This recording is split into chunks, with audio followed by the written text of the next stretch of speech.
وہ جیسے اپنی سوچ بھی پڑھنے سے قاصر تھی۔ تیمور بہت یاد آ رہا ہے، وہ ہوتا تو اچھا ہوتا نا۔ اس کی آواز مدھم اور لہجہ بوجھل تھا۔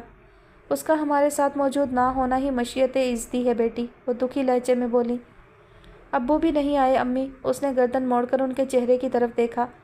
سب لوگوں کو اپنی اولاد سے محبت ہوتی ہے، سارے باپ اپنے بچوں کو پیار کرتے ہیں۔ کیا ہم کبھی ابو کو اچھے نہیں لگے؟ زندگی میں کبھی کوئی ایسا پل نہیں آیا جب انہیں ہم پر پیار آیا ہو؟ انہوں نے تو کبھی میری طرف پیار سے نہیں دیکھا۔ کیا میں ابو کو کبھی اچھی نہیں لگی امی؟ میں اتنی بدصورت تو نہیں ہوں امی، پھر بھی ابو نے کبھی میرے سر پر شفقت سے ہاتھ نہیں پھیرا۔ ماں باپ کو تو اپنے بدصورت بچوں سے بھی محبت ہوتی ہے، پھر بھی۔ اچھا امی، میں تو کم شکل تھی، مگر باقی بیٹیاں تو خوبصورت تھیں، اور تیمور تو کتنا پیارا تھا۔ مجھے یاد ہے اس کے چھوٹے چھوٹے ہاتھ پیر کتنے خوبصورت، نرم و ملائم ہوتے تھے، مگر ابو اس کی بھی ہمیشہ پٹائی کرتے تھے۔ کیا انہیں اس کے ننھے منھے کان مروڑتے ہوئے ترس نہیں آیا؟ اور اس کے ہاتھوں پر جب بید مارتے تھے؟ میں نے بہت سوچا ہے امی، بہت یاد کرنے کی کوشش کی، مگر مجھے ایک بھی یاد ایسی نہیں آئی کہ ابو نے مجھے سینے سے لگایا ہو، میری پریشانی کے متعلق پوچھا ہو، مجھے چوٹ لگی ہو اور ابو نے مجھے سہلایا ہو۔ اچھا امی، میں بہت چھوٹی تھی، 1-1.5 سال کی، تب تو ابو نے ضرور گود میں اٹھایا ہوگا، میرے گال کو چوما ہوگا، مجھے سینے سے لگایا ہوگا، ہے نا امی؟ اتنی عمر کے تو پرائے بچے پر بھی پیار آ جاتا ہے، میں تو ان کی بیٹی ہوں۔ وہ ان کی گود میں سر رکھے بے حد مشتاق انداز میں سوالیہ نظروں سے ان کی طرف دیکھ رہی تھی۔ حلیمہ سے فوراً کوئی جواب نہ بن پڑا، آنسو ایک تواتر سے بہہ رہے تھے اور وہ تعجب و دکھ سے ثانیہ کو دیکھ رہی تھی۔ ایسی باتیں مت کرو میری جان، میں نے تو آج تک یہی کوشش کی کہ تم لوگوں کو باپ کی کمی محسوس نہ ہونے دوں۔ کیا میں اپنی کوششوں میں ناکام رہی ہوں ثانی؟ نہیں امی، اس نے تڑپ کر ان کا ہاتھ تھام لیا۔ آپ کی محبت، آپ کی جد و جہد تو ہمارا مان ہے، لیکن… وہ خاموش ہو گئی، پھر اس نے کروٹ بدل لی۔ آپ پریشان نہ ہو امی، بس ویسے ہی میرا دل بھر آ رہا ہے، وہ کچھ یاد آ رہا ہے جو کبھی سوچا بھی نہیں۔ وہ ہنس دی۔ آپ فکر مند نہ ہو، میں اب یاد نہیں کروں گی یہ سب کچھ۔ میرا دل گھبرا رہا ہے ثانی، تم خوش تو ہو نا؟ بہت خوش ہوں امی، کل کو جب آؤں گی تو خود ہی دیکھ لیجیے گا، بس مجھے دعائیں چاہیے۔ میری بچی، میری تو ساری دعائیں تمہارے ہی لیے ہیں۔ انہوں نے جھک کر اس کی پیشانی کو چوما۔ اب کچھ دیر سو جاؤ، طبیعت بہل جائے گی۔ یہیں سو جاؤں امی؟ پتہ نہیں پھر کبھی اتنی فرصت سے آپ کی گود میں سر رکھنے کا موقع ملے نہ ملے۔ سو جاؤ میری گڑیا، سو جاؤ۔ اور اس نے سعادت مندی سے آنکھیں بند کر لیں۔ نہیں امی، میں جھوٹ بول رہی ہوں، آپ کی محبت میں کمی نہیں تھی، مگر ابو کی جگہ ہمیشہ خالی رہی۔ آپ کیا جانیں، جب میری کلاس فیلوز اپنے ابو کا ہاتھ پکڑ کر گولیاں ٹافیاں لینے جاتی تھیں تو اپنے گھر کے دروازے کے سامنے بیٹھ کر میرے دل میں کیسے حسرت اٹھتی تھی۔ میرا کتنا دل چاہتا تھا وہ مجھے پیار کریں، گود میں بٹھائیں، اپنے ساتھ کھانا کھلائیں۔ اور آپ کو کیا پتہ امی، میرا اب بھی کتنا دل چاہتا ہے کہ ابو ایک بار آ کر مجھے سینے سے لگا لیں اور میں ان کے کندھے پر سر رکھ کر سارے دل ادر بھول جاؤں۔ ابو کبھی ہمیں میسر نہ ہو سکے، بھائی کو آنیا نے چھین لیا۔ اتنے آنسو ہیں میری آنکھوں میں امی، اتنی آہیں ہیں جنہیں میں کبھی لبوں تک نہیں لاتی، لیکن اب میرا دل چاہتا ہے امی میں زور زور سے روؤں، اپنے بھائی کا ماتم کروں، اپنے باپ کا غم روؤں، لیکن کس کے سامنے؟ میں کہاں جاؤں امی، میرے لیے کوئی جائے پناہ نہیں ہے۔ میں رونا چاہتی ہوں امی، میں کس کے سامنے روؤں؟ ایک کندھا میسر آنے کی آس بندھی تھی سو وہ بھی نہ رہی، پھر بڑی بڑی باتیں کرتا ہے۔ میری پٹاری میں ایک اور حسرت کا اضافہ۔ کس کس کے دیے غم سنبھالنا ہے مجھے امی؟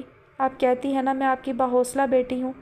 نہیں ہوں امی، اندر سے ریزہ ریزہ ہو چکی ہوں میں، کرچی کرچی ہو کر بکھر رہی ہوں۔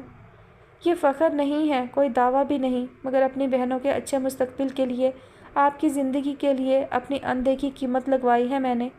آپ اللہ سے دعا کریں وہ مجھے مایوس نہ کرے، میری کوشش کامیاب کر دے، پھر میں ہر دکھ سہ لوں گی، قسم سے امی آپ کی خاطر سب سہ لوں گی۔ سینے میں سسکیوں کا طوفان مچل رہا تھا، لب خاموش تھے۔ اس نے مٹھی زور سے لبوں پر جما کر آنکھیں بھینچ لیں، مگر آنکھوں کے کناروں سے آنسو بہتے چلے گئے۔